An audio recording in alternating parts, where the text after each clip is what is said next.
Law 37. Create compelling spectacles. Striking imagery and grand symbolic gestures create the aura of power. Everyone responds to them.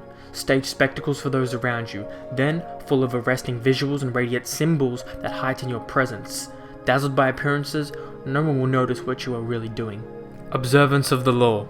This story about Dr. Weasletter, aka the Moon Doctor, I cannot find on the internet, so there are no images to recount this story. This pretty much is the only place in this book that I've found it. So in fact, it's quite a unique story. In the 1780s, this doctor performed miracles on many people by curing them with the moon. The premise was that he would expose his patients to the rays of the moon, and then eventually word spread and he became dubbed the Moon Doctor of Berlin. He became so successful, everyone started flocking to him, not just the poor, but now the rich, the wealthy. To skip the meaningless minutiae of the story, I will get to the interpretation. Weasletter may have known nothing about medicine, but he understood the psychology of people, he understood human nature. He recognized that people do not always want words, or explanations, or to be rationalized, or demonstrations of the powers of science, but sometimes they just want, whether they admit it or not, an immediate appeal to their emotion. And being the 1780s, there was no concrete science that could refute the argument of Weasletter. So instead he conjured up this spectacle of the moon's rays curing people, and then they did the rest. What does this mean for you? This means for you that you need to be aware of being tricked by spectacles that other people will shine in front of you. Don't fall for other people's moonlight. Question everything, because a lot of people are going to depend on shortcuts to get to where they want, and they're going to try and take advantage of you. So be suspicious, question, ask why. Don't let people appeal to your emotions and be fooled. Keys to power. Using words to plead your case is a risky business. Words are dangerous instruments and often go astray. The words people use to persuade us virtually invite us to reflect on them with words of our own. We mull over them and often end up believing the opposite of what they say. It also happens that words offend us, stirring up associations unintended by the speaker. Yes, words can be dangerous. Oftentimes our words can get us in trouble and can misconstrue what we really wanted to get across. Actions speak louder than words, and that's what the point of this law is. The visual shortcuts the labyrinth of words. It strikes with an emotional power and immediacy that leaves no gap for reflection and doubt. A visual is a visual. Because imagine the Moon Doctor trying to make a case for his medical practice with words, trying to convince people of the healing powers, the rationale behind it. Unfortunately, he didn't have to do that. He was able to conjure this spectacle that made his words unnecessary. Understands? Words put you on the defensive. If you have to explain yourself, your power is already in question. The image, on the other hand, imposes itself as a given.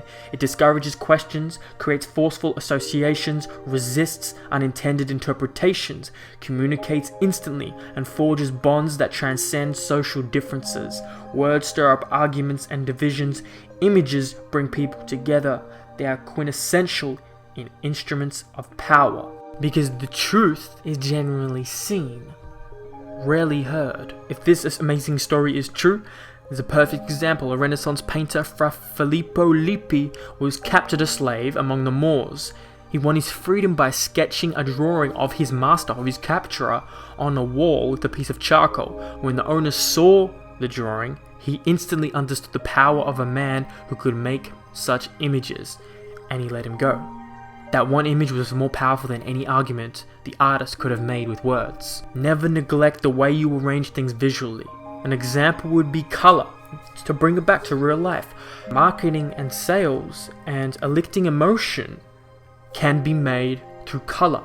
We see this in museums with artistry. We see this with basic marketing and ads and commercials, television, all media. We see this every day, and it's playing on us whether we know it or not. Here's an example of a really cool infographic that I've had on my PC for many years. It said 85% of shoppers place color as a primary reason for why they buy a particular product, and whether the validity of this study is reliable is a different question. But still interesting facts to consider. 93% you can see visual appearance takes over, and 85% being color. And you can see you get a huge increase in brand recognition by making a distinct color.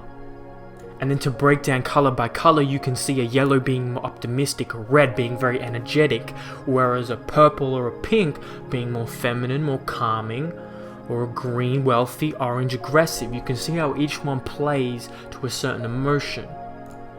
This is to say, be conscious of the colors that you are wearing, looking at, displaying. There's actually a study that recorded on the attractiveness of men and women, and the women rated men more attractive who were wearing the color red. Quite an interesting thing if you think that color is not of any importance in what you do.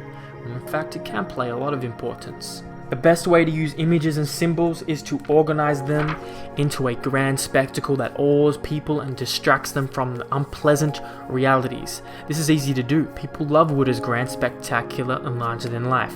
Appeal to their emotions and they will flock to your spectacle in hordes. The visual is the easiest route to their hearts. Law 37. Create compelling spectacles.